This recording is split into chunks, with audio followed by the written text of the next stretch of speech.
Alright, so next time lapse you'll just see me doing all that. So getting it ready.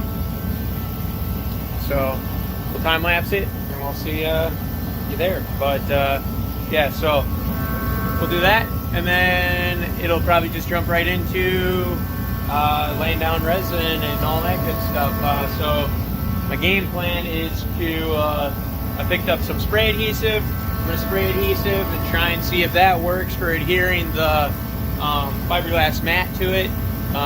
So I'll put that on there, and if that works, usually you put down resin first, then you put that to it, but I want to try and just like have it done, ready, so I guess we'll see how that goes.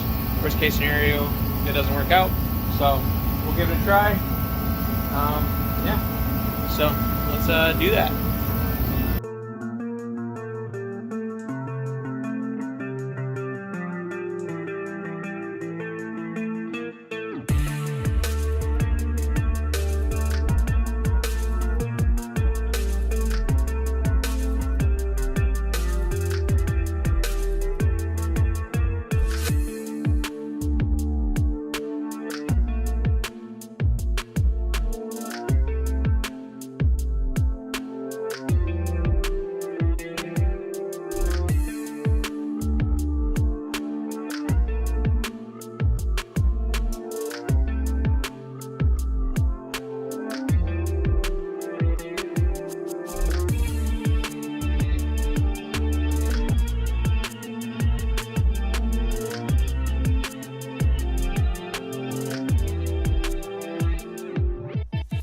Alright, so we got pretty much a layer down. I was gonna start doing two, but they're like in these narrower spots, but I'm probably gonna wait till it hardens.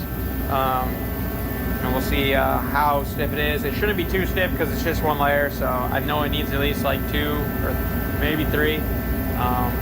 So yeah, so once we get all that like pretty much stiffed up, then we can do some we'll have to do some Bondo and all that stuff, get everything nice and straight and smooth and all that good stuff.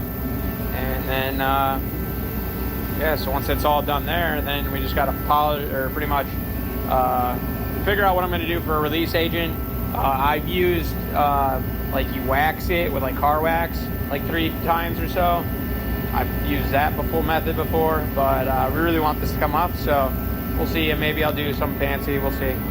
But yeah, so let's let this dry and then we'll come back.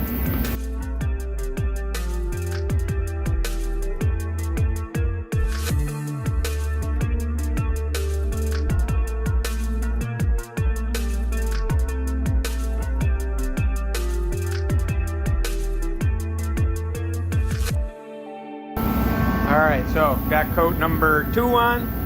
I gave it a quick sand and then I did coat number 2. It's thicker in like this spot and there because that's kind of like the weak spot just because there isn't very much material there. Then we did a couple little extra bit there. Now I went ahead and finally got the sides and the side. Yeah, now we let it dry and probably sand.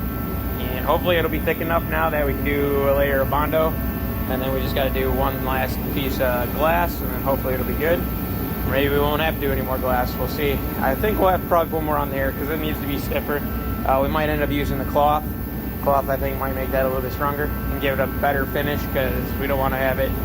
It needs to be nice and smooth, so.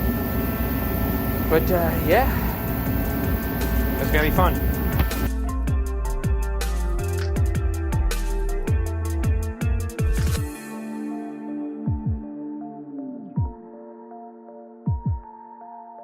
Alright, so I got this side pretty well. There's obviously a couple spots. It is worth noting that this does not need to be perfect because I'm gonna layer over on top of this and I'm gonna have to finish the surface anyhow before we do any sort of top layer anyhow. So because I'm not making a mold of this like you would lay glass on here, pull a mold, and then you would lay it into the mold. I'm not doing it that way. I'm just gonna do a one-off, probably a harder situation, or it's a lot more body work, I guess, probably. Because I gotta do the body work twice. But to me, that's, I think, the better option for my setup and my budget and all that stuff, so it's just what I gotta do. So yeah, and then I did go to time lapse it, but apparently when I moved the camera from over there to over here, it was recording and I accidentally stopped it. So we've got Bondo on this drying right now. We'll give this sand down. I still need to figure out what I'm gonna do for right here because I will be getting rid of this. So because I'm deleting all the trim, so we'll have to figure something out for that. We'll deal with that when we get to it, I guess. Yeah, just keeping at it. Sanded all this, just slowly sanding all this shit away. Might have to cut and re-glass this side because it created quite a lip. I don't know if you can see the lip there. And if you go over here, there is a lip, but not as much. I can fill all this with Bondo. That one, that's a lot of Bondo. Well, we'll see. Yeah, slowly but surely we're getting there. Once that dries, then I'll, oh, and then I did spray this with some primer, if I didn't say that.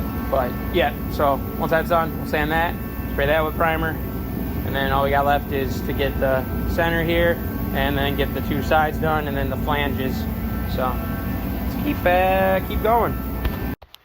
All right, so I have been, or pretty much I got everything glassed up, and then I put a coat of primer over it just to try and, you know, visualize it a little bit better. It's kind of dirty because we've been doing ATV stuff, but yeah. Fiberglass is on the way. Actually, I think it shows up today. So I needed to film a little bit more here so you guys could kind of understand because I kind of jumped around. So, but yeah, this is the gist. We'll be deleting this, obviously. We deleted the badge spot, and then we widened this. I'm not sure how far we widened it, but yeah. And then yeah, so the game plan is I'm going to lay up the fiberglass on top of this. I'm probably going to use car wax, and I'm going to wax it like 3 times or so with car wax. And then I'm going to lay up my fiberglass over that, and then hopefully the wax in theory should work as a release agent without me having to do a release agent. So that's my plan. If you got any better plans, leave a comment today, or Friday. It's probably the day because I will be doing this probably Saturday and Sunday. So it's for next week's video. But yeah, my game plan is, like I say it in the end, but cut here, and then so when I do the fender, I will eliminate this because I'm just going to cut right here. Once I make the fiberglass one, it'll get cut right there. I plan to use like those quick release buttons. Either that or I would like to do Zeus fasteners. I really want to do Zeus fasteners, but we'll see what budget allows. So that's the plan for that. Eventually the front will be held on with Zeus fasteners as well. But as of right now, no, because I gotta cut and do tubing and shit. So that's like next year's project, I'm thinking. Yeah, so we'll make flanges so that way you can, well, at least my splitter holds my dog. What do you think of that, Moose? Yeah. Is that a good table to stand on? Okay, but yeah, so we're going to make flanges to mount it in the stock location. We'll probably only need, I mean, technically probably the center two would be fine, but we'll see how many I make. It probably wouldn't be that hard to make more, so. And then, yeah, at the bottom, as you can tell, it doesn't butt up right against the board. That is because I will be doing an air dam. There will be a rubber strip that goes all the way around, and that will kind of, it's an air dam. The air will hit that, and it creates a high pressure spot, and then it's forced to go into, like, say, the mouth or go around. So, and that creates, and it also pairs with the splitter nicely, which will create downforce and drag and all that shit. So, But yeah, I guess that's all I got. Trying to just think that I get everything in this video so you can understand what the hell I'm doing. But yeah, that's it. All right, so Vero is pretty well on its way. This is pretty much going to be the end of the video. I'm waiting on materials again. But yeah, so we got it pretty well, pretty much ready. So my solution for this is I will deal with this when I do with the fenders. I will delete this trim part here. I have a good plan of what I plan to do for fenders. Maybe it'll happen this winter. We'll see. Got to see what the budget allows. I should have enough materials, but the resin's the expensive part. Even with the cheap resin, it is expensive. But yeah, and then we also still need to buy carbon and stuff like that later. But first things first, we need to get the bumper done and in fiberglass, and then we'll deal with that. But yeah, I think that's the gist of everything that's changed. I took the hood off so that way we can do this lip here a lot nicer. So, but yeah, you know the drill. Like, comment, subscribe. See you guys in the next one. And yeah, see ya hopefully next Friday. I'm trying to do an upload every Friday. So maybe we'll get lucky and there'll be extra. But all right, that's all I got.